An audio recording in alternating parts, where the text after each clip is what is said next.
we started playing Phase 10, and we started drinking, and it boy. got out of hand, and we ended up playing that like it's like the werewolf game where you try to figure out who's the werewolf. You ever played that? What? No, Yeah, I've never played it's it. basically like Among Us, but Uh-huh. like a card game version. You try to figure out who the Oh. werewolf is in the village and shit. It's pretty That's fun. probably how somebody got the idea for Among Us, to be completely honest with you. It was that came out before Among Us. That's what I'm saying. Somebody got the idea from that game for Among Us. So let's say welcome back, everybody. Wisco Fanatics Friday. Simon and I are in here. Tyler is logging on shortly. Sadly, we do not have Bryant, the instigator Bryant, this week, so there will be less shenanigans, sadly. I hope everybody had a great Turkey Day, safe travels. We got to spend time with family and watch some pretty damn good football games, in my opinion. Even though the Lions always play on Thanksgiving, the Lions are improving. Pretty soon I might have to take a pie to the face because I made a bet with Simon before the season about how many wins they will have. Simon, what's your opinion? Did you watch that Bills and Lions game? I watched part of it. I was also serving food to some people at the same time, so I got to catch most of it. But yeah, you're right. I mean, the Lions, they look different than the years past, even though they're still like taking L's and stuff. Like you can see some of the younger players start stepping up and making these really competitive games.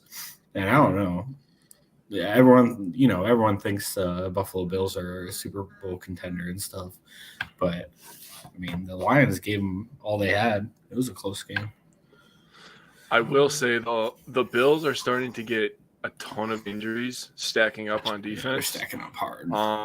So that is the reason, in my opinion, that their defense is taking a couple steps back. If they, and there's still plenty of time left for those guys to get healthy and come back for a playoff run. But as of right now, I don't do moral victories. I really don't. It's either you win or lose.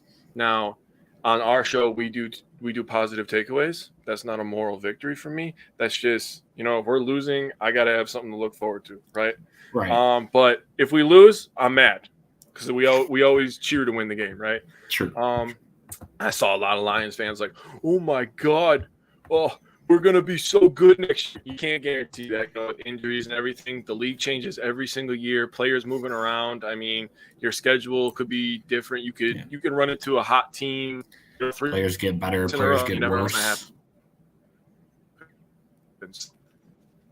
Exactly, regression. There's no telling if you're going to be good. So I don't want to hear that we're going to be good next year bullshit. Maybe you will, maybe you won't. So did you watch the Cowboys and Giants game? Hey, buddy, how you doing? That game was so funny. Like, all I remember from that game was that WWE move where the dude just like it was Jalen Smith, right?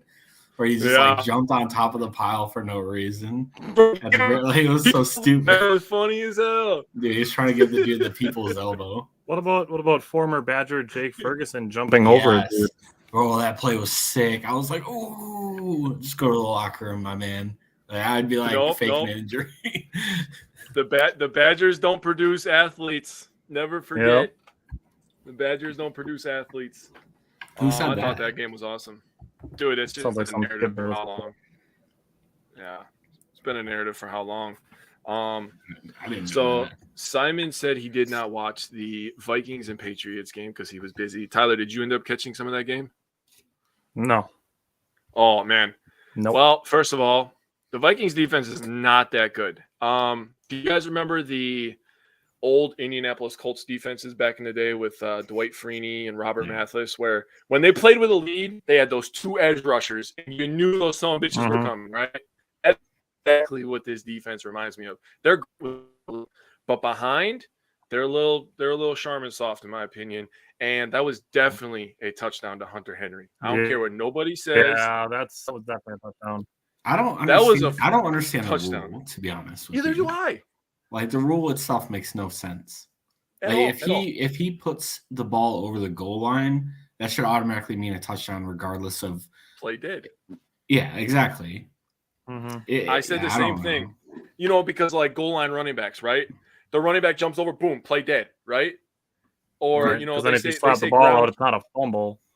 Exactly. They say ground can't cause fumble and all that shit, which, like, I understand the process and all that other bullshit, right? I think that's just verbiage. Just trying to use to cover up a shitty fucking call. So when he catches the ball, he comes down with 2 feet, and you know he's leaning to go to the goal line. How is that any different than a guy taking 1 foot and diving and hitting the pylon? That's not any different, in my opinion. So I think they do that just to give people something to talk about, some sort of controversy. You know what I'm saying? That's my opinion on it, at least. I don't know if that's really what's happening, but it just feels right saying that. But the refs helped the Vikings win the game, so what else is new? They're frauds. They're going to be one and done, in my opinion. Well, they're definitely going to be one and done, especially if they end up getting matched up against, like, San Francisco. They're done. San Francisco will bitch slap them. Yeah. Seriously. Like, we lost an ugly game to them, like 10-7. It would be like 24-6. They will bitch slap them. I agree. Yeah, that would be ugly for Minnesota if they had to face San Francisco in the first round. So we're gonna start with 3 stars. Jake's got the number 1 star, a rising star for sure. We'll see if he can do it for a third game in a row. He's already done something that Justin Jefferson has never done twice in a row, but that's neither here nor there. But I'll let Jake start with our number 1 shot. Oh, I had to. Yeah. Gotta be done. Man, number 1 star. This kid has the opportunity. He has the talent to be a consistent contender on our 3 stars on this show. Christian fucking Watson. And I will be the first to say, there's no way I looked at him during the draft, the draft process, and I was like, this guy's a red zone threat too. I was like, nah, this guy's just straight up burner. Yep. And then me and Tyler go to the game on Thursday. And Rodgers just goes, 12 men on the field, goes a little bit of backyard football, throws one up. Freaking Christian Watson's son's a little guy. And I'm like, yeah, this guy's about to be a fucking stud. I mean, what more can you say? 8 catches, 155 yards, and 5 touchdowns in the last 2 weeks. That's nuts. In this last game against the Titans, he had 4 catches, 48, and 2 touchdowns. Again, he jumped over a guy, and then he just purely ran past another guy for another red zone touchdown. So we'll definitely talk about those. We will. He's doing it all, man. Yeah, Bernard, that Viking lady was, I don't know, she was all right. She had good energy, but that's about all I can say. Never mind. I won't go there. Like I said, she had good energy. I'll leave it at that. Yeah. Number 2 star is Quay Walker. 12 tackles, team leading 12 tackles, half a sack, tackle for loss, had a QB hit. I'm going to talk a lot about Quay Walker today, so I'm just going to leave it at that. And spoiler alert, I'm going to talk about Quay Walker a lot today. So I'll let Simon give the 3rd star. Yeah. So my 3rd star is David Bakhtiari. It's honestly, if you're saying fucking cut him at this point, I don't understand. I don't understand your thought process.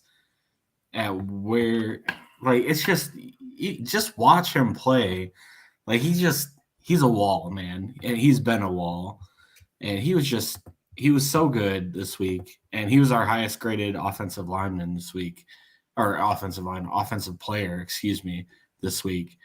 I don't understand how you still believe in that narrative.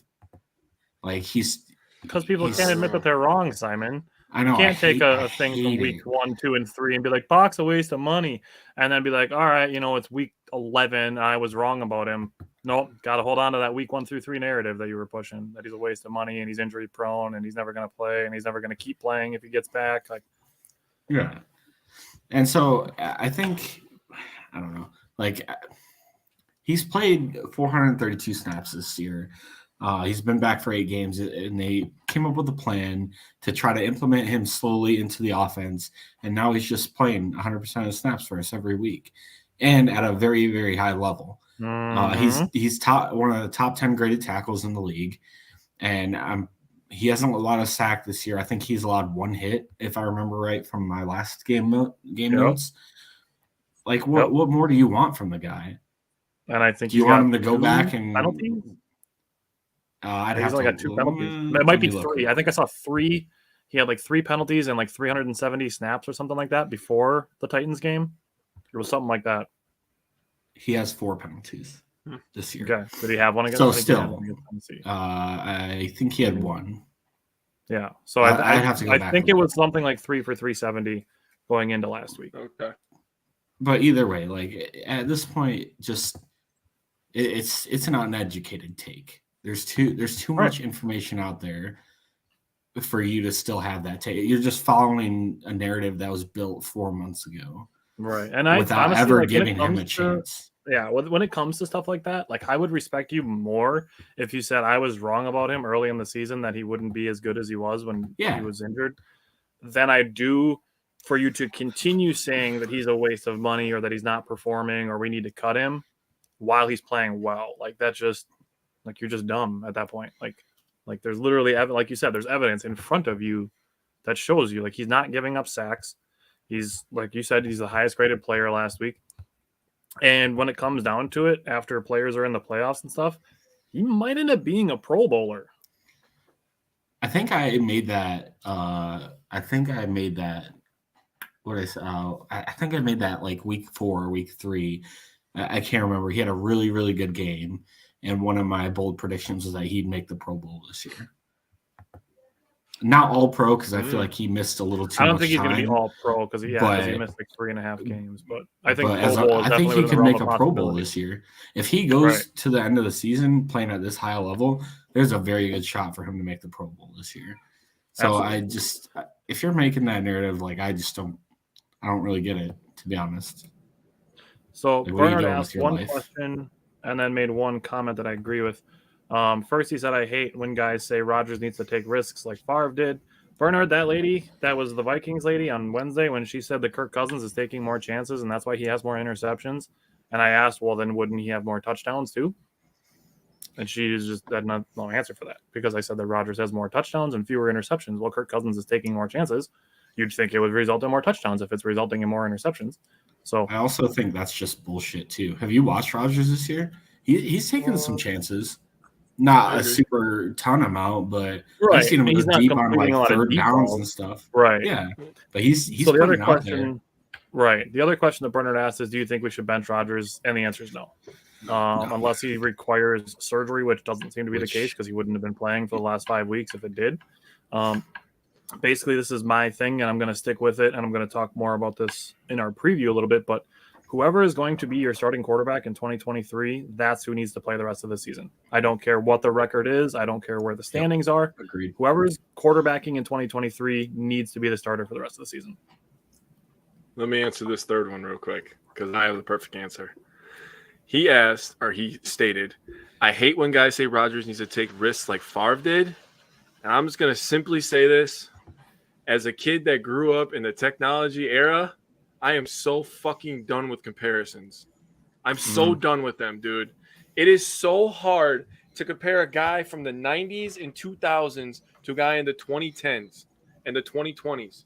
The rules are different. All the variables are different. The players are different. The league is different. Everything about it is different. None of it makes sense. I don't want that comparison anymore. Rodgers is not Favre. Favre was who he was, right? He was exciting to watch because he would take that chance or whatever. He was the gunslinger. He was a heart attack, whatever. Rodgers, he sees what he sees, and he probably, in my opinion, he's a better quarterback than Favre. The comparisons just need to stop. They're not the same. They don't leadership the same. They don't throw the ball the same. They don't do anything the same. Okay? The only thing that happened that they were the same is they were both Green Bay Packers at one point in their lives. And that is literally it. That's it. And they won MVPs. Yes. And Super Bowls. Whole bunch of MVPs. That's true. But they need to stop. So, Simon, who are the underrated performers from Thursday night? Yeah, so we kind of just decided on 2 guys. So Preston Smith, he generated so much pressure in this game. You could just see it on the field. And like play in and play out, he was beating their left tackle all night. I know he was a backup, but still he was disgusting. And he came out with 2 sacks in the game. The other one we had was Chris Barnes.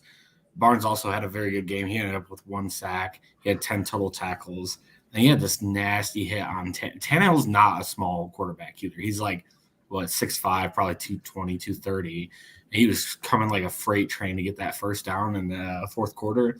And Chris Barnes just lit him up. That was a sick hit. I thought he actually got hurt off of it, but it looked like it. I love Chris Barnes is playing really good for us this year. Like as a backup. I'm gonna talk about the linebacker play in the preview too. So yeah, definitely some good stuff there. So let's go offense first.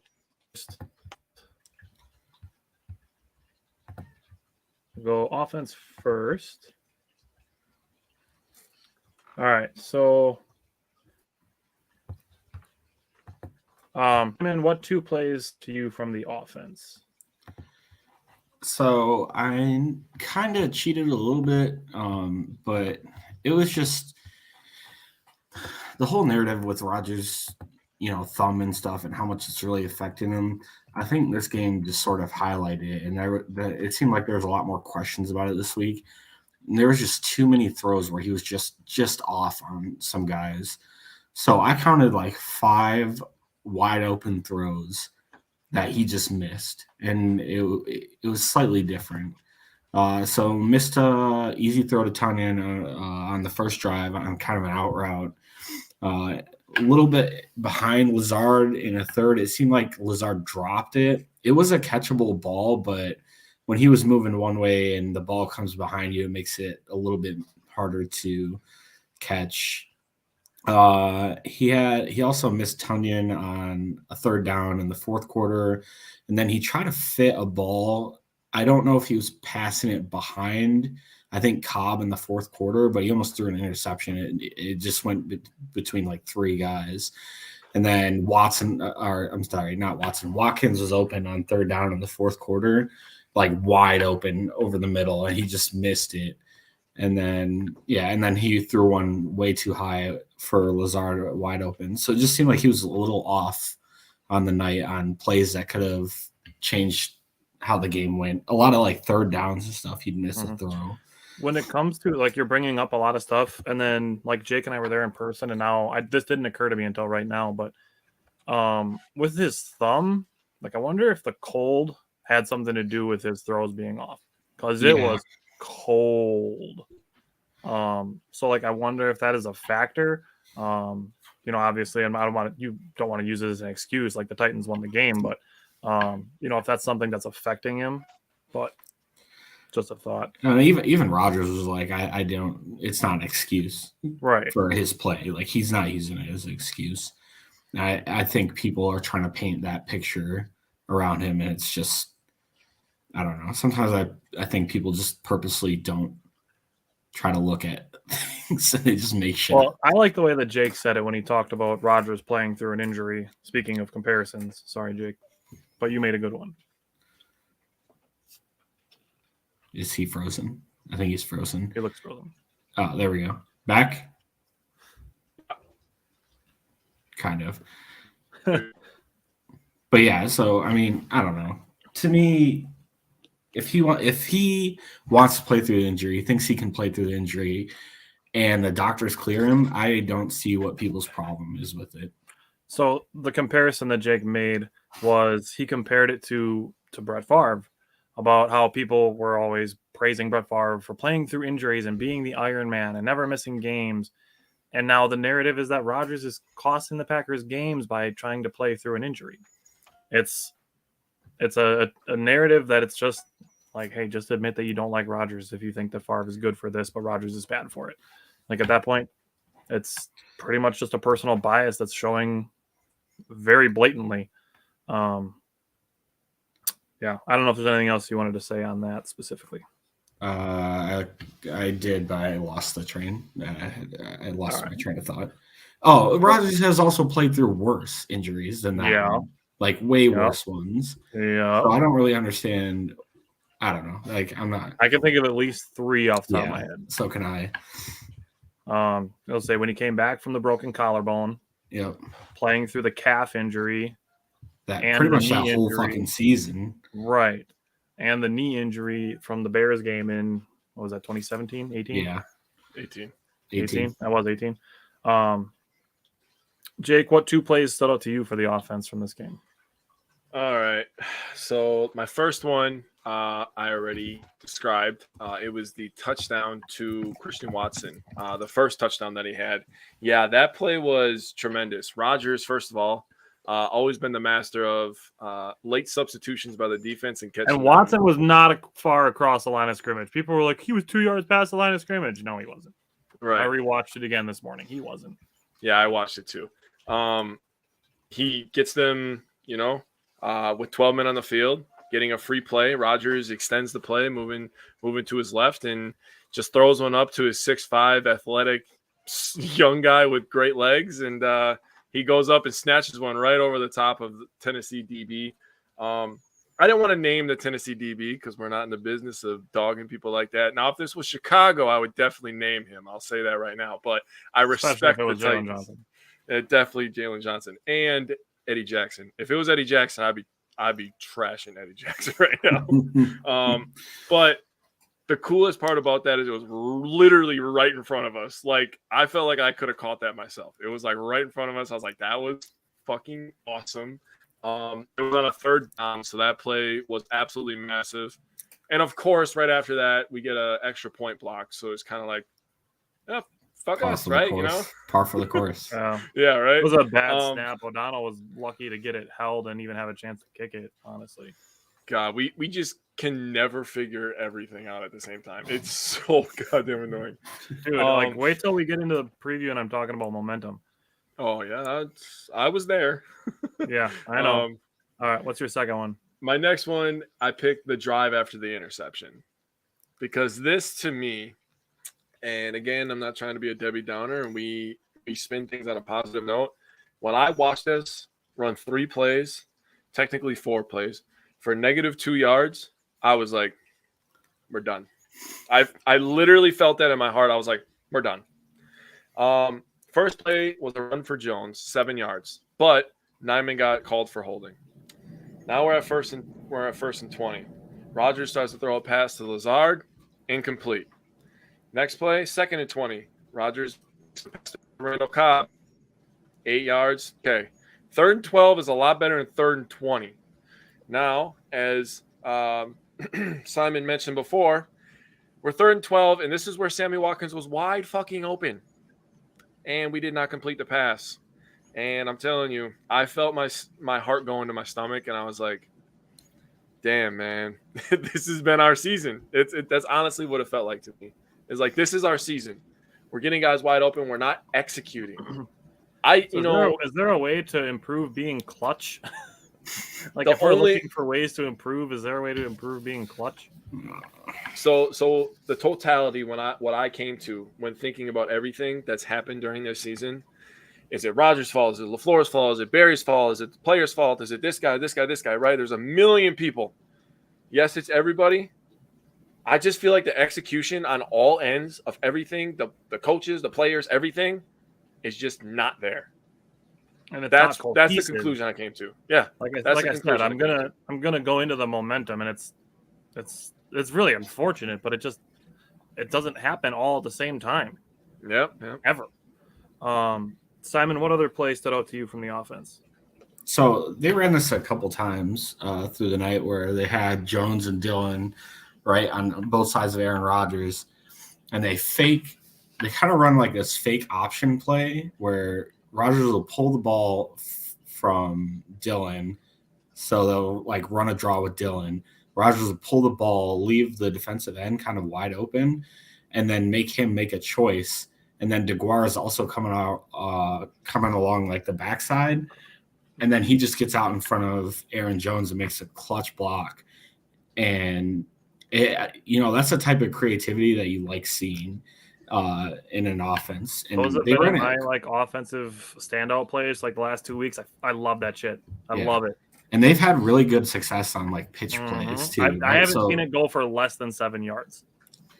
I think they had one later in the game that went for like 5, 6, 7 or something like that too. Just call it 7. But it was 7. But yeah, that was one of the big plays that kind of stood out for me, just from the creativity standpoint. Yeah, and it's it's encouraging to see DeGuara continue to have his role expand because I think Marcedes Lewis is going to retire after this year.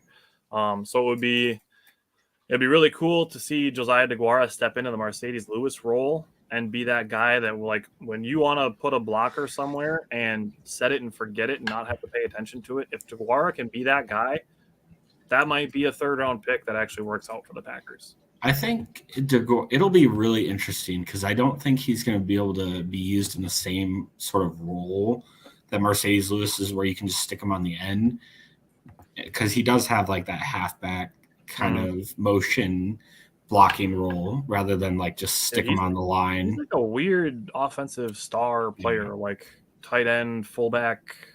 But I'm okay with that because you can get some really interesting plays off of that. Yeah. And then honestly, if you have a guy who can play tight end and fullback, quote unquote, fullback for you, that saves you from having to have two guys to do those things. That's just something that potentially opens up another roster spot for you, which is interesting. For me, the two plays on offense, one of them, Watson's second touchdown, his fifth touchdown in 2 weeks. This is where Jake talked about, like, he's not just a deep threat. And we're learning this more and more because it's basically like the same play that he scored on his third touchdown against the Cowboys. Starts on the right side, the far right, and he just runs all the way across the field, runs past everybody, and then is open in the end zone. That medium to deep crossing route, if you're not 4.3 speed or 4.4 speed, like, Watson's going to be wide open every time. I also really like the design of that play too, because they had the whole defense fooled. Like, everyone was the whole defense basically moved to the going right. This way, yeah, and then he was just open on the left. That's what using Aaron Jones on those pitch plays a lot. Like, they ran a shit ton of pitches to Aaron Jones, and they basically set it up the same way, except Watson's the only guy going left, and then Rodgers rolls left, and he's got an easy pitch and catch. You know, Simon, you brought up offensive creativity before, and the only reason I didn't pick one of these plays, because they ran it a couple times because they didn't go for a lot of yards, is when they put all three tight ends on one side with Aaron Jones. Do you remember that? That was me and Tyler at the game. We're like, oh, hold on a second. What's happening right now? A lot of beef. I mean, Tyler Davis fucked it up both times. I'll just say that right now. Yeah. But if he gets one block, dude, Aaron Jones is going to be in the open field with somebody, and that is not the guy you want to be in the open field with. Yeah. Just going to say that. Especially if it's a DB. Like, we want to see A.J. Dillon more one-on-one with DBs, which he did run one over, which was cool. Yeah. But Aaron Jones one-on-one with a DB, it's not like Aaron Jones is going to run this guy over. It's like he's either going to make him look silly or he's going to break a tackle and house it. Right. I would love that so much. I was just waiting for it all game, too. Mm-hmm. Just take one for like 40 yards or something. Right. So one Aaron Jones run that I didn't love was the 4th and 1. Like, they were like, I don't know if their goal was to catch Tennessee off guard. Like, hey, they're passing on us. They're passing on us. They're passing on us. They only need 1 yard for a first down. Even if you get the first down in that position, I don't love that play call. Just because, like, I kept saying this to Jake while we're at the game, like, we need to score before there is 3 minutes left on the clock. We need to have more than 3 minutes left on the clock when we score, whether it's a touchdown or a field goal, to be able to get a stop, to be able to use the 2-minute warning and the timeouts. So actually, they used all the timeouts, so I can't even say that. So we needed to get the stop, in my opinion, before 3 minutes left in the fourth quarter to be able to have a chance to either tie the game or try to take the win with a touchdown. And you're running on 4th and 1 against the second best rushing defense in the NFL and the second worst passing defense in the NFL. Like, that 4th and 1 situation, that's where you look at Allen Lazard and Randall Cobb and say, one of you is getting the ball and you're going to catch it because you're the guys that we trust in this situation. Not that you don't trust Aaron Jones, but knowing who you're going against, it's important. And like I said, I don't know if the idea was just to catch him off guard or what, but I don't know. What are you guys' thoughts on that play? I'm not going to lie, dude. The slant, the deep post, I mean, I would have thought something like that with a Christian Watson was what they would call, because it has a chance to gain so many yards. I mean, you needed a chunk play on that play anyways, running the ball in that situation and not picking it up just makes you look absolutely stupid. If you throw the ball and say it's tipped or something like that, at least you can say you went down swinging.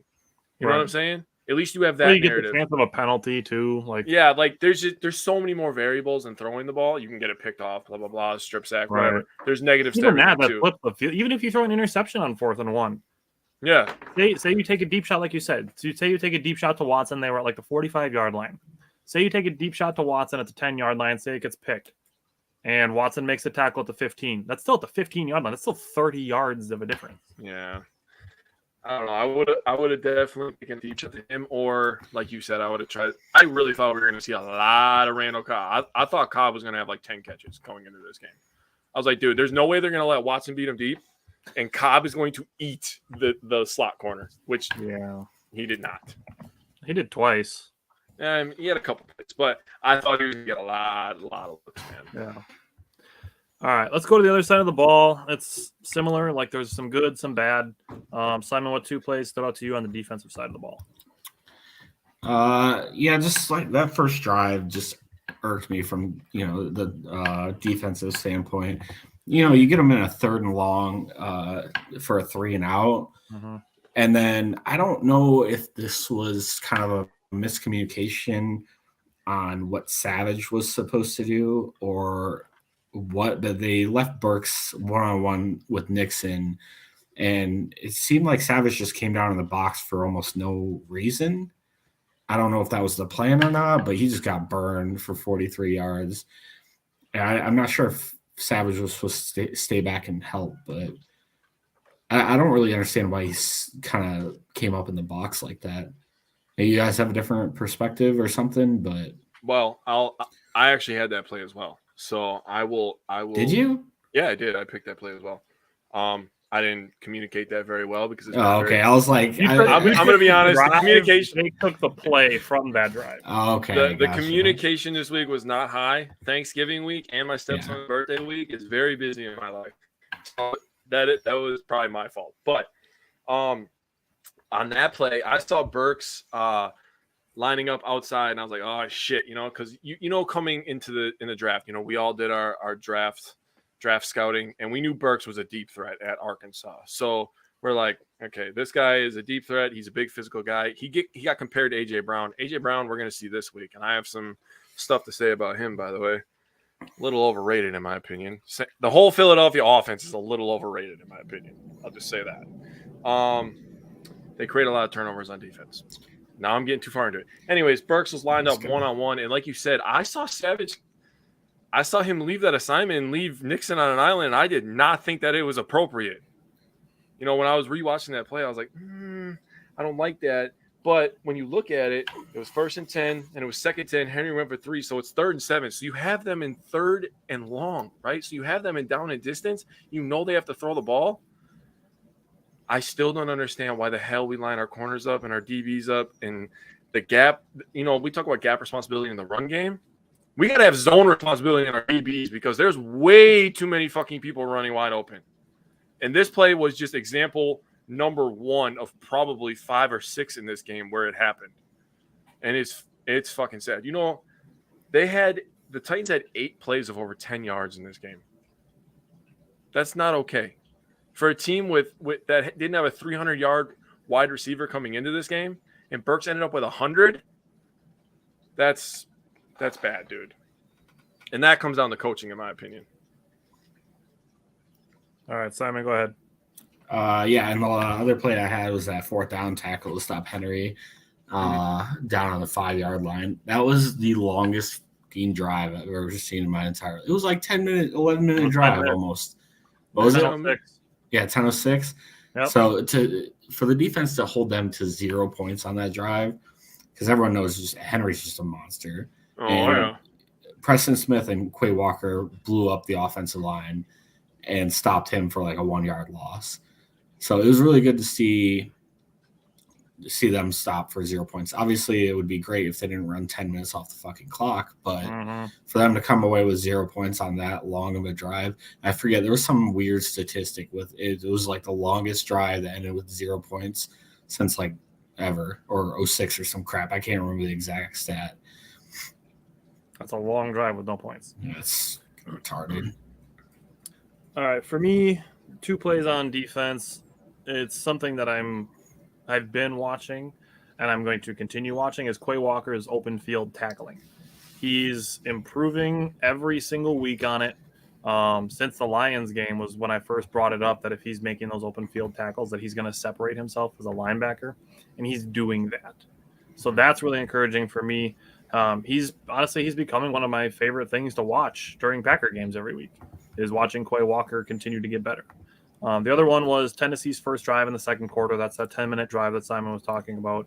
The Packers scored as the first quarter expired. That was the touchdown to Christian Watson that Jake talked about. And that drive resulted in a turnover on downs. That's got to be demoralizing for Tennessee.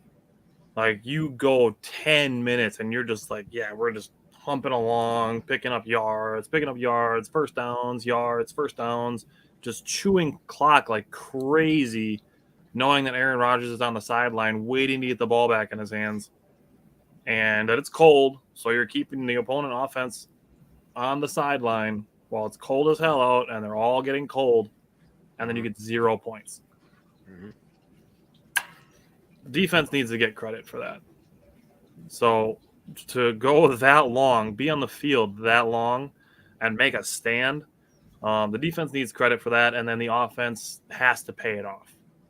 I'm going to get into it a little bit more as far as momentum goes with the offense and the defense, but the offense has to pay that off. Jake, what 2 plays stood out to you on the defense? Well, I talked about the opening drive right a little bit. Just have to, we talked about it in the Lions game too. You brought that up. We talked about Savage and Jair having miscommunication in that game and on the Lions' second touchdown. It's just like, it happened against the Commanders too. We came into this season, and I don't mean to keep going back, but all the projections we had for this defense was, all right, people aren't going to be able to pass on us. If we could stay middle to top half, in the run defense, this defense has a chance to be special. We're going to force turnovers. We're going to do this. We're going to do this. And we were feeling really good, and the communication just hasn't been there. This is why I said what I said, when we started the show about the Lions, because you just don't know. There could be progression and regression with every single player on your roster. You have no freaking idea. And it just seems like Savage has really – he's either stayed the same or taken at least a full step back, not a half step, not a little mini baby step. He took a full step back. He is not playing with any confidence. I mean, dog him, but he just is a guy that he has the speed, and you think he had the athletic tools. He just never connected up here, right? And that is probably 90% of it, to be completely honest with you. Everybody runs fast, right? I'd throw in too that he's not a very sure tackler this season. I'd throw that in there too. He's not. I'll say he's not a willing tackler, because to be a sure tackler, you have to be a willing tackler. You cannot be afraid of contact. Yeah.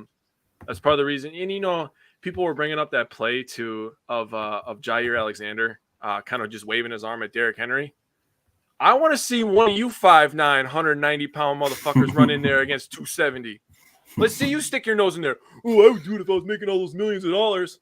I'm sure you would. It's very easy to say that behind your fucking cell phone. That's all I'm going to say. Yeah. But when you're put in that situation, making business decisions too. Okay, that's all I'm going to say on that. But usually, Jair isn't afraid of contact. Yeah. See, here's the thing about that play specifically. Like, sure, like you'd like to see guys, play all out or whatever. But listen, it's Derrick Henry in between the 1 and the 2 yard line. Like, what do you think Jair tackling him from the side is going to do? I was just going to say the angle of that tackle, I don't think it would have done anything anyways. Like, Jair isn't, he's not Von Miller, who's going to hit you with speed and power and knock you sideways and completely stop your forward momentum. If that would happen, that'd be the hit of the year. Fuck it is. Oh, yeah. But, later, they didn't want to point this out, right? Later in the game, when Jair was outside and he had the outside leverage on Derrick Henry, he didn't run away from him. He forced him back inside so his teammates could rally and make the tackle. But nobody wants to point that play out, right? Oh, yeah. Well, just like with Aaron Rodgers, people only want to point the negative out. Nobody highlighted that play on Twitter, Jake. I'm just gonna fucking say it, dude. I'm getting fucking sick and tired of Andy Herman's fucking ass, dude. I'm getting fucking sick of it. This shit is really starting to piss me off. He wants to point that play out, but not point out the other play. Fuck you. That's what I'm gonna say about that. It's so easy. And listen, like we understand how easy it is to fall into the trap of just say the Packers suck, and then anything else. You don't have to be positive about anything for the rest of the season to do it that way. Like I've honestly, Brian said, watch your profanity. I wish you were here, Brian. I miss you. Like, I've seen it a lot from Bill Huber too. He's the Sports Illustrated writer for the Packers. That he puts a lot of like the Packers suck. Here's why out there, and it's so easy to say. Like you could say, yeah, the Packers are 4-7. You're done. Stick a fork in them, and then you don't have to have any expectations for the rest of the season. It's so easy to do it that way. Yes, Bryant will be back next week. He's only temporarily fired, not permanently. Simon's permanently fired though. That was awesome. Yeah. You said you're fired and the universe is like, bye, Simon. You said something mean about Andy Herman and Simon couldn't handle it, I guess. He's back. I clicked a button. I don't know what the fuck I clicked. Click the little X in the upper right-hand corner. Oh, shit. Nice. Thank you for that, Tim. 18-2 run to start the third for the Bucs. That's good. Yeah, I turned it off. Otherwise, I was going to watch the fucking game. I just saw it, like, right before I logged on, too, I saw somebody complaining about it. And it's like, dude, it's not even halftime. Bro, we're up by 9 now. I got to go back and find that comment when we're done. But it's so easy to just say that the Packers suck. And then, like I said, you don't have to have any expectations for the rest of the season. Where we aren't going to do that, we're going to be, we're going to be here hoping the Packers make the playoffs until they're mathematically eliminated. Like, we recognize that with every loss, it gets less and less likely. But until that chance of making the playoffs is 0, we're not going to act like it can't happen. And like I said, and I'm just going to repeat myself again. If you just say the team sucks and that they're done, then it makes the rest of the season easy for you. Because anything that good happens is just like, oh, yeah, they finally did something right. And anything bad happens, you just get to be like, oh, I told you so. And that's the kind of negativity that Jake and I really detest, is the I told you so negative predictions. Because then you can be like, oh, yeah, the Packers made the playoffs this year. I didn't think they were going to when they were 4-7. So now you get to be happy for that. And then if the Packers miss the playoffs, you can be like, oh, well, I've been saying they suck since they were 4-7. It's people trying to put themselves in a quote-unquote win-win situation by predicting a negative outcome and then being able to be happy if the opposite, less likely positive outcome happens. Yeah. To me, that shows a lot about people's character. Mm-hmm. I'm not going to attack anybody. Andy Herman, I'm not sorry. I would say anybody else. Shit your post off for that. All right. Is there anything else you guys want to say about this game? I'm a little fired up.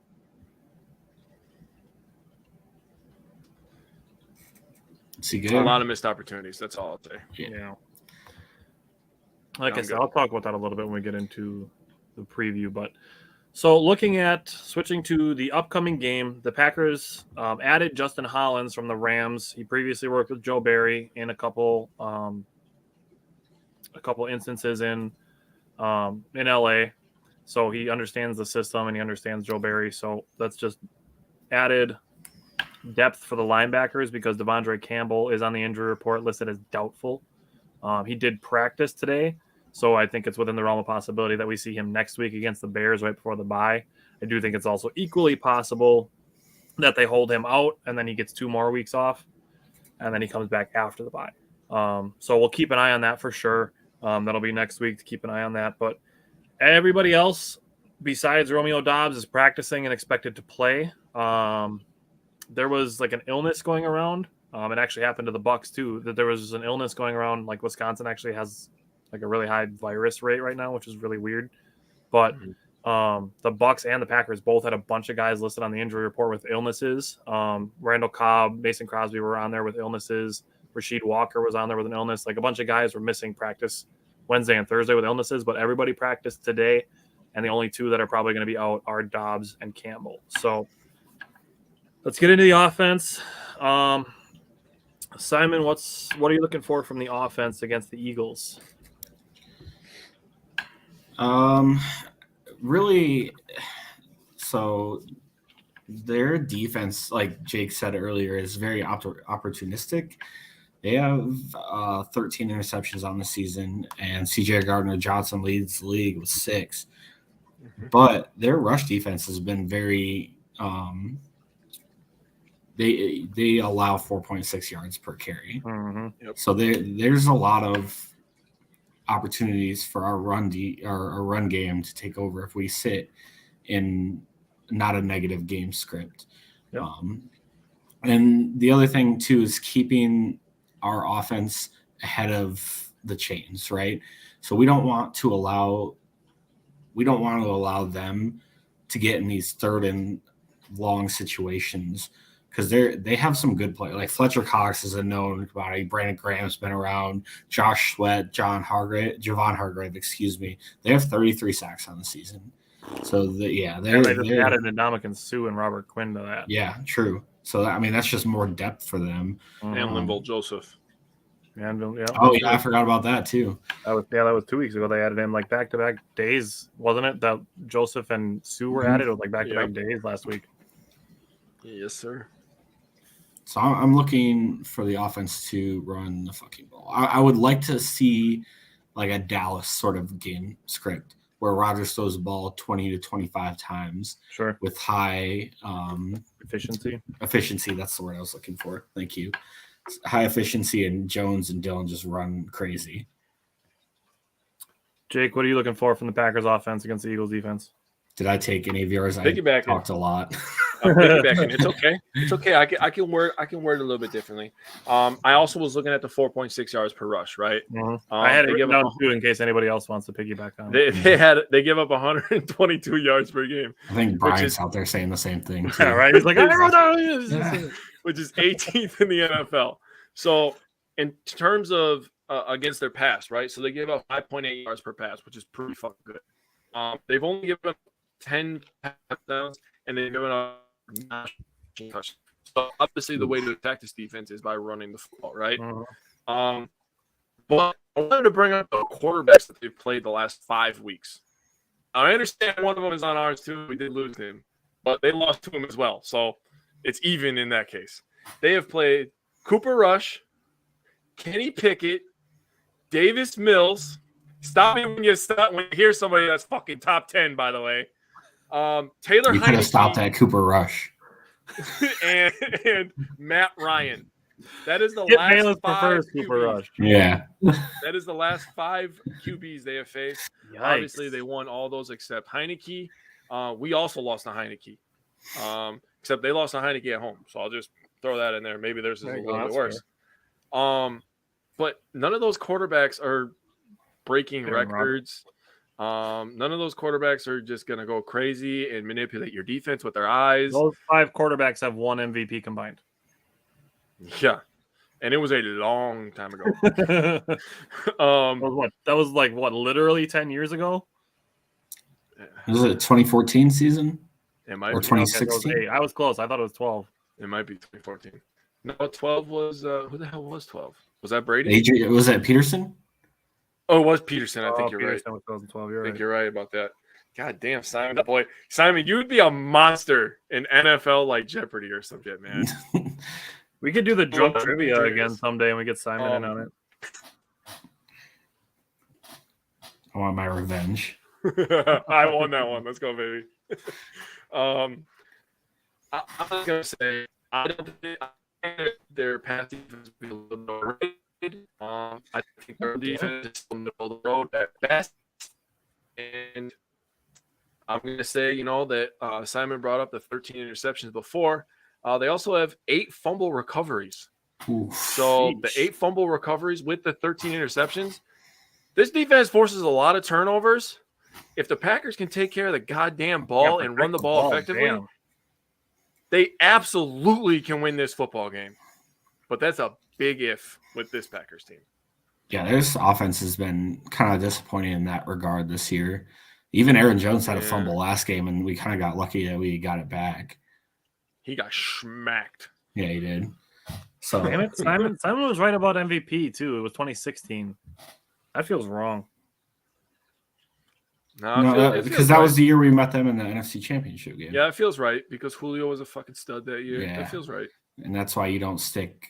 Oh God, what was his name? That cornerback we had, Gunter. Yeah, there is. Hey, he had one good game against Calvin Johnson, and then was never good again. Oh, dude, I was like, oh man, this guy's gonna be so. We were like, yeah, we found an undrafted stud corner. He played good against Calvin Johnson, and then he had like 144 yards and a half. He got shredded. Also, Julio's just a beast too, so you can't. Yeah, if you want a guy that'll rack up yards and not score touchdowns, Julio Jones is the guy. Fuck me. I had to throw that out there. This is we had that discussion on Wednesday night when we guest starred on the NFL Outdated show, and like it was like that same chick that brought up Kirk Cousins has more yards, but it's like I don't care about yards. I care about touchdowns. Yards don't score you points. All right. Also, Jacoby Myers too. True that. If you want a guy that has yards and no touchdowns, I think he had 1,000 and some last year. I don't that's take why, like, I would take like a Michael Crabtree because every time you were in the red zone, like, oh man, Crabtree's gonna score on you. Like I used to take him in fantasy leagues late in the year because he would score you like he'd have like 3 catches for 3 touchdowns and 15 yards, but I don't care. So for me on the offensive side of the ball, I'm gonna use this as kind of a transition after I talk about this, but I'm excited, and it sucks that we don't get to see it yet this week, to see Romeo Doubs and Christian Watson on the field at the same time. That is, regardless of the record, regardless of what happens for the rest of the season, that is probably the thing that I am most excited for the rest of the season. Mm-hmm. Like unless we run the table and make the playoffs, but even then, like Doubs and Watson are going to be a part of it if that happens. So since their respective breakouts, we haven't seen them on the field together like at all. Doubs got hurt early in the Lions game, and then after that, it was the Cowboys and the Titans games, and Christian Watson's balling out now. Both of the games, or both of the players, have been injured early in games where they were both healthy, and it just haven't seen it happen yet. So that's really, really what I'm looking forward to, and that's why when Bernard asked the question earlier about benching Rodgers, it's if he's playing in 2023, no. Because you play those two with Rodgers, so they know who's throwing them the ball next year. Also, there's good opportunity now that I feel like we've seen Watkins fall out of favor too. I don't know how. I mean, depending on how much you believe in depth charts and stuff, they moved him down. The only one he's starting over now is Toure. So, I mean, there's definitely opportunities upcoming games when Dobbs comes back. And I mean, healthy. If the Packers get into a situation where just say they lose the next 2 games, like I don't think it's going to be the case because I think they're going to win one and lose one.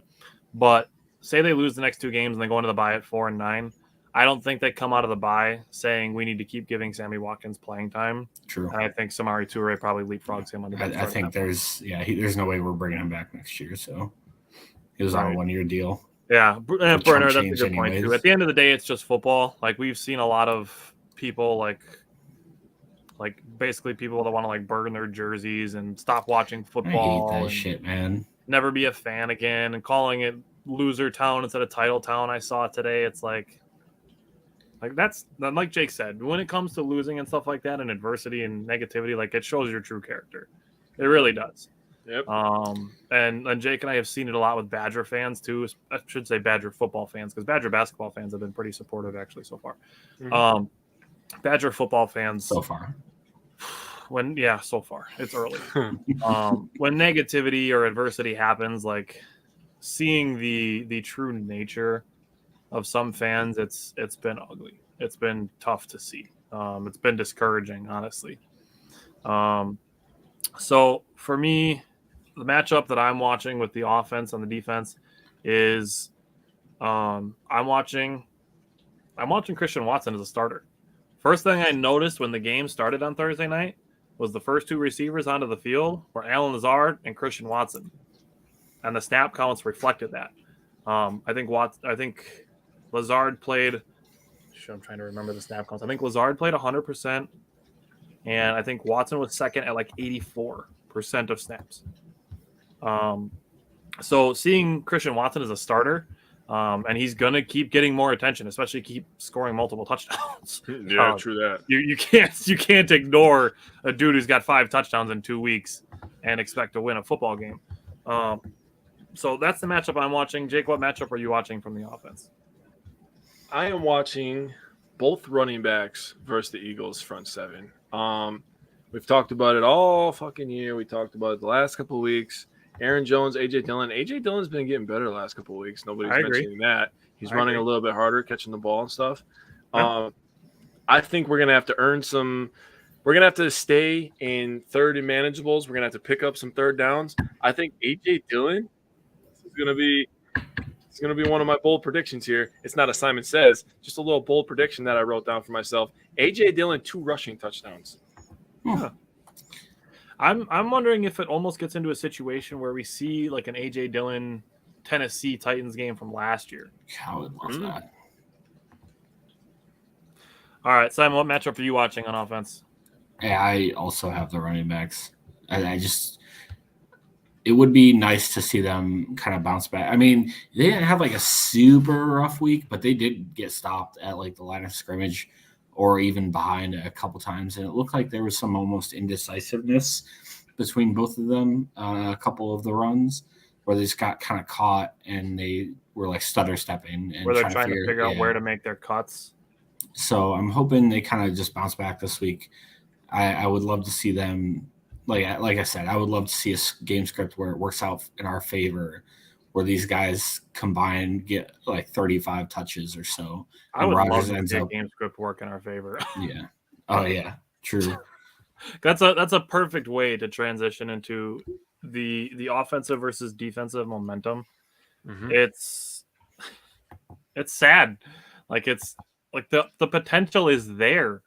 It's been there since the New England game, where the potential is there that both sides of the ball do good things at certain times, but never at the same time, except for the Dallas game. That's the only game I can say where both the offense and the defense played well at the same time, is the second half and overtime of the Dallas game. But first half, defense allows a touchdown, and then they get 2 stops, one a 3-and-out, and then one was the 10-minute turnover on downs drive. Offense scored a touchdown after the 3-and-out, and then went 3-and-out after the turnover on downs. So we're 7-7 at that point. We get into the second half. After that, we get into second half. Tennessee scores right away. They miss the extra point, clanged off the uprights. Packers go and get 7 points, and then Tennessee goes and gets 7 points. So we're still looking at, I think it was a 9-point game or 11-point game at that point because the Packers got a field goal on their first drive. So the offense followed by scoring twice. Following that, Tennessee went interception, punt, 35 yards combined on 3 drives. And the offense goes punt, turnover on downs. So the defense got the stops, and the offense couldn't go anywhere with it. It's unfortunate, and I don't know how to fix that. If I did, I'd probably be coaching in the NFL if I knew how to fix something like that. It's just to get the team playing their best football at the same time on both sides of the ball. Mm-hmm. It makes it really tough to come back from losses, and that's why I highlight the Dallas game as the only game where I really think that happened on both sides of the ball simultaneously. And it also really makes it hard to separate. And it makes it hard to, have enough separation when, we get into like the Giants game or the Commanders game, having leads and not being able to separate far enough or to keep the leads in games like that. And if you want to throw out, I know this happened during the Bills game, but if you want to throw out, the Tennessee wasn't trying in the second half because they had a lead. They went for a 51-yard pass play right before the 2-minute warning. So miss me with that. They weren't trying anything bullshit. So I wanted to throw that out there. And now we're going against Philadelphia, who, in my opinion, is one of the most complete teams in the NFL. outside of maybe Buffalo. There's teams Healthy that have Buffalo. better. Yeah. I think Kansas City is still a better football team than Philadelphia, but Philadelphia is the more. I think so too. So offense and the defense have to be firing at the same time. Simon, what are you looking at from the Packers defense against Philadelphia's offense? I'll throw out Bernard's question to you guys too. Do you think Joe Barry is back? Joe Barry. Yeah. Do you think Joe Barry's going to be back next year? Yeah. Do you think Joe Barry's back? At this point, I can't say yes or no. I don't know how to answer that. I don't know how to answer that because the next 6 weeks, the defense could be the number one in the NFL. We could sneak into the playoffs. I don't fucking know what's going to happen. Well, I'm going to say mind too. Right now, I'll say no. I'll say no right now. Keep this in mind too. No Rashawn Gary, no Eric Stokes. I'll say no right now because he had both of them early in the year and we still look bad. Yeah. That's the only reason I'll say no right now. I don't know. Yeah, my mind could also be changed. But I think they might use him kind of the same way they did, what's his name? The last guy that got fired. Pettin? Yeah, Pettin, thank you. No, Pettin. Yeah, just going after a second year where it seemed like our talent outweighed the production. They could probably take that same step and let him go and look for someone else. Or promote Jerry Gray. I've seen a lot of people calling for that. Yeah, I've seen that too. I don't think Jerry Gray is ready for it. But if they were interested in keeping Joe Barry around as a linebackers coach, I would be interested in that. Yeah, I'd be interested in that. You don't see that very often. I'm going to talk about linebackers in a minute, but he's still the linebacker whisperer. You just don't see it very often where a guy gets fired and they bring him back to fill a position lower. It'd almost have to be like they're not firing him, but they're like demoting him, and he'd have to like accept the demotion or something like that. I have no idea if that works in the NFL, but I'm just throwing it out there. It's something I'd be okay with. Would you do that though? Like as a person, would you do that? Would be like, oh, we're just gonna. Demote you. That'd be tough. It really depends. It really depends on the personnel. Like if you're in a situation where like you love being in Green Bay and you love the guys you're working with and stuff like that, like it would depend on the people. Cause like for me, like when I've left jobs, like the hardest part has always been like the people. Like there's people that I like here. Like that's always been the hardest part of leaving a job. It's never been, I miss the work or anything like that. It's always been the people that I miss more than the job. But yeah, true. But all right, go ahead. So I just kind of specifically, kind of the same thing I talked about when we played the Bears earlier in the year, and we kind of held him in check in the rushing game. Well, Hurts isn't absolutely destroying anyone on the ground. He still does have 440 and 8 scores this year, and that's not anything to sneeze at. So I love to see our defensive line and our outside linebackers play that disciplined football where you're keeping him in the pocket and controlling the line of scrimmage and giving him nowhere to look to run. Mm-hmm. Don't give him that extra time because he can get outside the pocket and their wide receivers are good enough to, get open and play like that scramble drill. So that's what I'm looking for from this defense is just like controlling the line of scrimmage and giving him nowhere, collapse the pocket and keep it, nice and neat. Jake, what are you looking for from the defense? I'm kind of looking for something similar, but I'm really just going for the defense to be disruptive and take over this game. We have players we product on the line. Thinking about fucking Lowry, even though he had a bunch of tackles last week. He had a bunch of tackles 5 yards past the line of scrimmage. I don't hear about that. We have players that can disrupt and collapse the pocket and make this shit work. I don't want the Eagles to get the run game going because then they can go with that play action game with Dallas Goedert, and that could be deadly because he's Goddard's on IR, bud. Oh, what? You got hurt? Yeah. Oh my god! He was on IR last week. Oh, thank God, dude. He was. That's why I was gonna mention. I said we were gonna talk about AJ Brown. I wasn't even scared of AJ Brown that much. I was more scared of their tight ends because they run the ball well. AJ Brown's had a couple good games this year where he just balled the fuck out. He's had a couple splash games. I won't lie, but I don't know. I feel like if Jair versus AJ Brown would be a really good matchup. For people dogging Jair, he said that's in both my keys to victory and in my Simon Says is AJ Brown. So, oh wow, keep that in mind. So just control the big plays. Don't let them get that play action game started because they thrive on that play action game. Mm-hmm. So the other thing for me is the linebacker play. So like I just mentioned, like Joe Barry's still the linebacker whisperer. So for the Packers, for the most part, have gotten pretty good linebacker play from the starters. Even McDuffie, the one game that he started against Dallas, he was our leading tackler with 12 tackles. I think he was one of our stars, no, or underrated performer or something. I remember we talked about him. Yeah, because we had like 5 stars from that game because Jones played well and Rodgers played well and Watson went freaking nuts. Yeah. Rudy Ford had 2 interceptions. Like there were so many players to talk about that game. Trent McDuffie kind of got lost in the shuffle. He was the starting linebacker. We didn't have Chris Barnes back yet or Devondre Campbell available, and McDuffie started and was the leading tackler with 12 tackles. Now we're getting into Quay Walker, who, like I said, he keeps getting better and better. I honestly think he's having a very, very good rookie season. All things considered, having the ejection from the early game or from the game early in the game was more of a judgment thing than a production thing.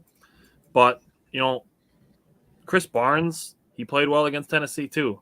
He had 12 tackles as well. Him and Quay were tied for the team lead in tackles. Chris Barnes, we really liked him as the third middle linebacker when we were looking at Devondre Campbell and Quay Walker, and then being like, sweet, we get to have Quay Walker the Chris Barnes as the third middle linebacker. Awesome. And then we get to Preston Smith. Preston Smith has, in my opinion, been our most consistent linebacker, especially when you consider the pass rush and the run stopping. I think Preston Smith has been our most consistent linebacker. Rashawn Gary is Rashawn Gary, but we don't have him right now. Right now, we have Kingsley Enagbare. So that's another rookie, too. That's a 5th-round pick, despite giant shoes to fill. Is still showing that he's got some juice. So, I mean, you go up and down the linebacker core. We thought we were going to be pretty thin at. We've gotten pretty good linebacker play. I know it's really nitpicky to want to complain and say, Ladarius Hamilton or Ladarius Smith, it is Ladarius. And Jonathan Garvin haven't made a ton of plays, but you're talking about the 7th and 8th linebackers on the roster at that point. Right. So that's really nitpicky to get into those 2 guys. Now, Jake brought up Miles Sanders. He averages 4.9 yards per carry. And Jalen Hurts averages 4. Those are the 2 leading carriers. Kenneth Gainwell doesn't touch the ball, and Boston Scott doesn't touch the ball at all. So the pass rush is always important, but when it comes to Kingsley Enagbare and Preston Smith, setting the edge and keeping contained is going to be almost as important as rushing the passer this week. Just because you have to be careful with Jalen Hurts in all aspects, like Simon said. So linebacker play is going to be super, super important. And that said, my matchup for the defense that I'm watching is Preston Smith versus Jalen Hurts. Not only in the pass game, but also in the running game. I'm looking for Preston Smith to keep him inside the pocket and also get some sacks on some obvious passing downs. So that's the matchup I'm watching. Simon, what matchup are you watching on the defense? I got Quay Walker versus Jalen Hurts. I think there'll be some opportunities for him to spy Jalen Hurts. And like you said, he's been gradually getting better and better throughout the season, open field tackling. So I'm ready for that. Jake, what matchup are you watching? I have Kenny Clark versus Kelsey. This is going to be power versus power. I think Kelsey is a guy that can absolutely take over a game from the center position, which sounds absolutely crazy, but it's not. He's good. He can move Kenny to the side, help the guard control him, and move up to the second level and allow Miles Sanders and company to get a lot of big gains. So I think we need a fucking massive Kenny Clark game. Just collapsing. He's due. He's collapsing inside of that pocket, dude. And let's just fucking go to work. I'm ready. All right. Is there anything else you guys want to throw out there about this week? Anything else that you've seen talked about, you guys want to talk about before we get into our last couple of things here? I just want to talk about what I'm excited about real quick. Do it. the thing that I'm excited about is I want to see how this team responds to pressure. Me and Tyler, like, Tyler mentioned, we were on another podcast, talked about Rodgers' leadership. I think it's fine. I think the way that Rodgers is leading this team is absolutely working in this locker room. We don't know how people are responding to it other than what insiders are telling us, right? Then I see stuff that Aaron Jones says, and everybody respects Aaron Jones, right? Nobody dislikes Aaron Jones. How could you dislike Aaron Jones? And Aaron Jones, you're a rival fan. How could you dislike Aaron Jones? I agree with that. Just because of how good of a person he is. Exactly. And to me, a lot of things that Aaron Jones said when he talked about, there's no more room for mistakes. We put ourselves in this position. That's a lot of the same shit that Rodgers is saying, but because a different Aaron said it, people agree with it. And that's a really good point, honestly. That really bothers me. It does. It bothers me. Because we should put that side to side and honestly compare the quotes and then look at that. That's a really interesting idea. Dude, really interesting point. Dude, when I heard him say that, I was like, dude, Rodgers has been saying that shit for weeks. But now you want to listen. Rodgers is a piece of shit leader. That's why. Exactly. Yeah, exactly. He's a diva. So I just want to see how this team responds to pressure. Because pressure can make a man crumble or it can make you rise to the top, right? So pressure makes diamonds. It does. So I want to see how the team responds when their back is against the wall. We're going against the best team in the league. We're on the road. We're on national television. We've been in this position before against Buffalo, in my opinion. And you know what? They responded pretty well. But this time, it's put up or shut up, right? So let's see what happens, man. I will say also, I don't think Philadelphia has been that impressive like the last few weeks. I think there's opportunity for this team to take advantage. They got a little complacent almost. Yeah, because they had a rough time versus Houston. They didn't that game wasn't that impressive. Weren't they down early in that game? Yeah, I think they took a. I know they were down to the Jaguars earlier in the season too. They were down like 14-0 and ended up winning like 35-21. Yeah. And then they took an L to Washington at home, which I mean, division game, got it. Things can get a little different. And then they had a very unimpressive win against Indianapolis last week. Mm-hmm. So if they don't bring their A game, I think there's opportunity for the Packers to take this one. Kind of a surprise. All right, Jake, what's the weather going to be like? Weather's going to be shit, man. When I was looking at it, I was like, oh, God. But then I was thinking about it. I was like, this could be good. It could bode well. Be good. Less throwing the ball, right? Yeah, 48 degrees, partly cloudy with a couple of showers. West-southwest winds at 10 miles per hour. 85% chance of precipitation. Sorry about that. And 17% chance of thunderstorms. So And it's supposed to rain all day during the day. There was like a 90-some% chance all day for it to rain on Sunday. So it's going to be wet. It's going to be some throwback football. It's going to be like week 1, Chicago and San Francisco. We're going to watch a bunch of gigantic human beings that literally lift weights 365 days a year just run into each other. It's going to be fucking fantastic, dude. Nothing better. I feel like this could be like an opportunity for Aaron Jones to literally be slippery. Oh, I like it. I like it. I like it. I'm with it. All right. Simon, what's your key to victory for the Packers? Man. We need offensive consistency. And I feel like we've spoken a lot about it this year. But like you said, we're under a ton of pressure to win where if we could maybe lose one more game this year, if we're looking at playoffs. And we need a lot of help. And we need a lot of help. So we need that offensive consistency. Like you said, the defense has played their part for the most part this season. Right. Like they look at points scored and automatically assume the DC needs to be fired. That's why I'm not so quick to say no. But yeah, that's kind of why I'm on the fence too. And there's been some really, really elite play from our offense too. But it doesn't seem like it's outside the Dallas game. Really, like you love to see them just go down and put points on the board almost every drive. Right. And that there's a lot of 3 and outs, a lot of turnovers, a lot of mistakes by the offense. I would love for them to now sitting where they're at, just to put it all together. Yeah. Go out, throw 30 plus on Philly. Yeah. And it's just as easy to say, I'd love to see the Packers put it all together as it is for everybody else to say they're done. Yeah. It's just as easy to say that. And honestly, it's more, it makes it more fun going into the game, thinking like, what if they blow up all at the same time versus what if they go in and Philadelphia shuts them out and then we can bench Rodgers and start Love. Like, it's just as easy to say that, but it's way more fun to be excited for the game looking at it from the way that you're looking at it, Simon. True. All right, Jake, what's your key to victory? Well, I brought up turnovers before. So taking care of the ball and controlling time of possession.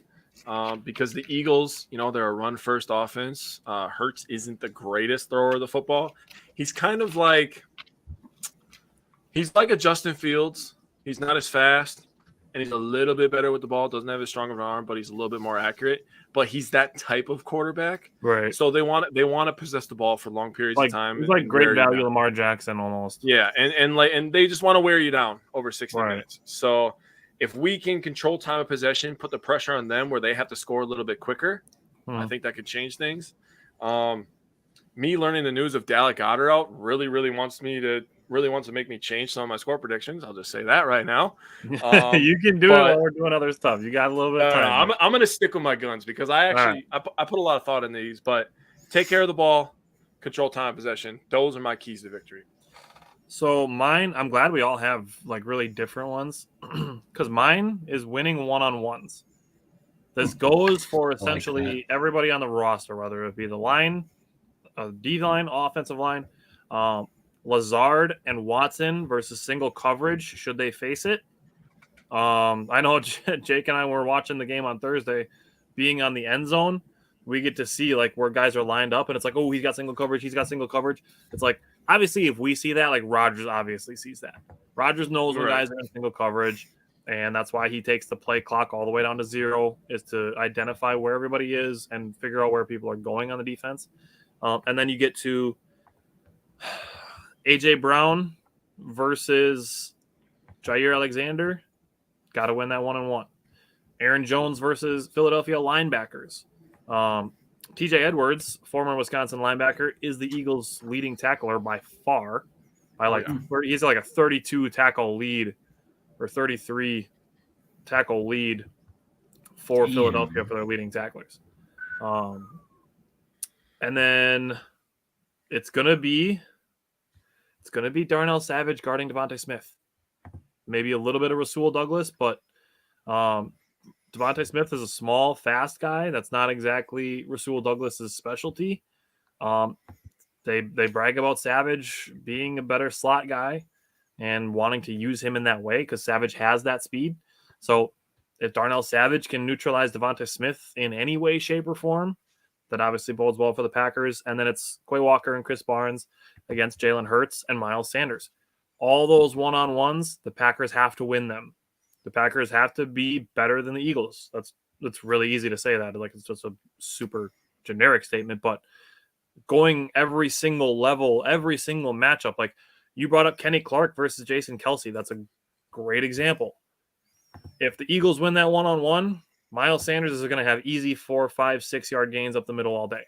If Kenny Clark wins that one-on-one, and we're talking about 2, 1, 0, -1 yard runs, that's huge for the Packers. You force Jalen Hurts to throw then. And exactly. that makes me feel good. I'm not saying he's not capable, but that makes me feel good. That's playing to your opponent's weaknesses if you're forcing Jalen Hurts to throw the ball. Yes. And the game plan is going to be essentially exactly the same the following week against Chicago. So just get used to it. All right. Agreed. Jake, how many Simon Says do you have? I have one. I'm a normal person. I have 2. Right. They're basically the same thing, just opposite sides of the ball. So we hold the Eagles under 100 rush yards. I can see that. Yeah, I'm down for that. I thought that was a little outlandish. Go ahead, Tyler. Really? You think so? They average 142 rushing yards a game. Yeah, the quarterback. Yeah, the quarterback. Yeah, no, I got that. Yeah, I would say under 125 is possible. Okay. That's where I would draw the line, is 125. So the one that I have, I'm looking for a Jair Alexander revenge game. He got kind of picked on a little bit in the last few games. And going back, like he didn't really get picked on in the Detroit game because he actually made an interception in that game. But if you go to 3 of the last 4 games, looking at the Commanders game, he got beat by Terry McLaurin in the second half of that game. You look at the Dallas game, he got torched by CeeDee Lamb on one of his touchdowns. And then you look at the Tennessee game, he got beat by Treylon Burks. So I'm looking at like a potential revenge game from Jair Alexander. A.J. Brown, less than 4 catches. Whoa. I'm for it. I think if anyone's going to have a game, I think it's going to be Devonta Smith too. I don't think we match up well with him specifically. I can see that. And I kind of love Devonta Smith. His personality. I do too. I think he's a fun player to watch. He's cool, man. Not that I don't like A.J. Brown, but I'll say Devonta Smith is a really, really cool guy for how good he is at football. Yeah. So my last one is the Packers rushed for over 150. We rushed for over 150? Yeah. Is that what you said? Yeah, I'm for it. Yes. Let's go, baby. If we do those 2 things, we're winning. We're winning the game. That ties perfectly into your time of possession key to victory as well. So. Yes. Simon, you have any bold predictions for the game? Nah. All right. I didn't create any this week. All right. Give me your score prediction from the head then, Simon. All right. This hurts me to say, but head, I think we lose 30-20. I think there's this team at home, Sunday Night Football, they've been kind of down bad a little bit lately. I think this could be a really good game for them. It could be a rough night for us. I got 30-20. We take the L. Jake, what's your prediction from the head? Prediction from is Packers win 23-21.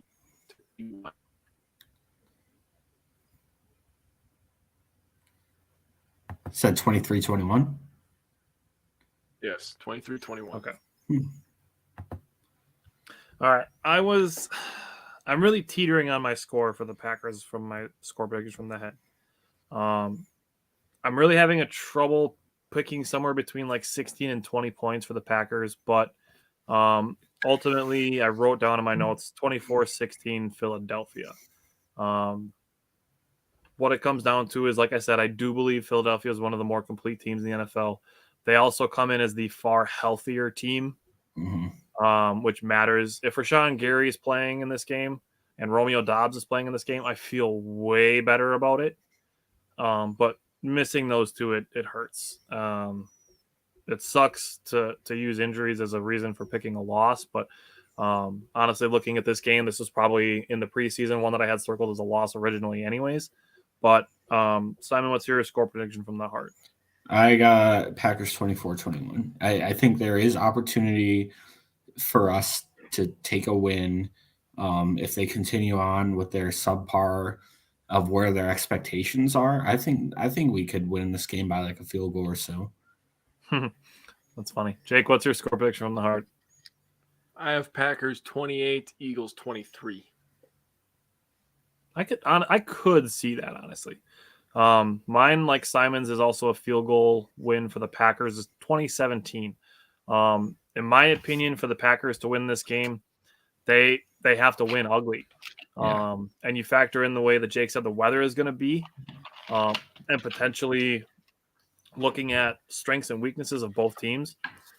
The Eagles' weaknesses being run against, and the Packers have 2 guys that are very capable of running the ball. Yep. You look at the Packers, they played pretty solid against the run last week against Derrick Henry. They really did. Tannehill was just like mega efficient in the passing game. So if you look at that, if the Packers can do that again in the running game and really make it hard for Philadelphia to move the ball, like I could see a scenario where the Packers and Eagles are both at 20 points or less and the Packers win by a field goal. I'm with it. I just want a dub, man. I need a dub. I need a primetime dub. That'd be nice. Yeah. Is there anything else you guys wanted to throw out about this game? No, but we definitely found out why our episodes are running so long. It's Brian's fault. I was gonna bring that up after the show. I was like, we cut like a half an hour off an episode. No, screw that. We're bringing it up live on camera so you can hear me say it. I'm waiting for an all caps comment to come in. Yeah. All right. Well, like you guys said, like I said, getting a win would be nice, but there are things outside of winning or losing that are still good to look forward to. Yeah, Robert hit the nail on the head as far as football goes. We got the Axe game tomorrow with the Badgers in Minnesota, and then an opportunity for an upset on Sunday night for the Packers. It should be a good weekend of football. So with that, I will talk to you guys on Sunday then. Yep. Yes, sir. Go Pack, go.